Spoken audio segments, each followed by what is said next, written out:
Mon projet s'appelle Toupie, et donc ça veut dire faire pipi en anglais. Alors c'est un projet qui va permettre à l'agriculture, donc aux agriculteurs, d'arrêter d'utiliser des engrais qui sont très polluants et qui en plus coûtent assez cher. C'est ce qui fait qu'on a une nourriture qui vaut cher. En quoi ton projet est-il super innovant?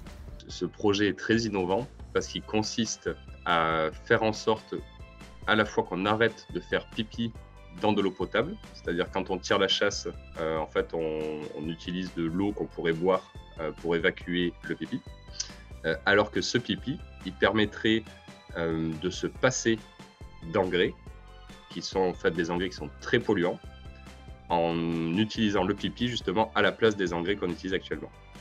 Alors les engrais, ça sert à nourrir une plante, donc à faire pousser les plantes. C'est comme nous, pour bien grandir, il faut bien manger. Les plantes, c'est pareil. En quoi ton projet est-il vraiment important pour le futur? Ce projet, il est très important pour le monde de demain pour plusieurs raisons. On commence à manquer d'eau potable qu'on peut boire.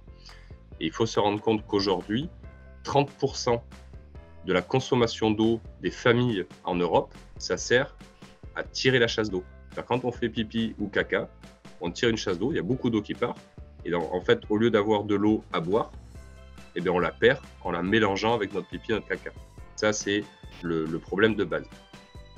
Et ensuite, pour l'agriculture, on a besoin donc d'engrais. Et ces engrais-là, en fait, on les fabrique avec que des ressources qui ne sont pas durables, c'est-à-dire du pétrole, du gaz, ou alors on va creuser des mines pour chercher les engrais. Mais on n'en a pas à volonté.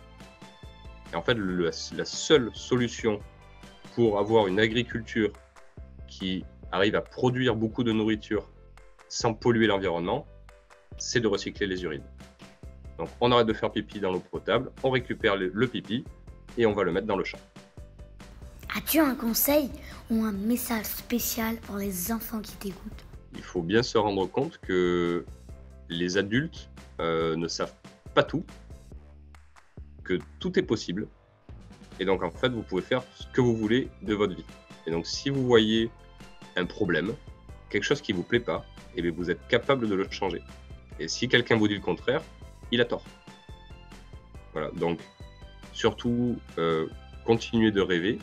Et si chacun de vous a la capacité de changer le monde, profondément. Il faut juste en avoir envie et pas se dire « je peux pas ». Et c'est juste parce que tous les adultes se disent « je peux pas » que le monde change pas.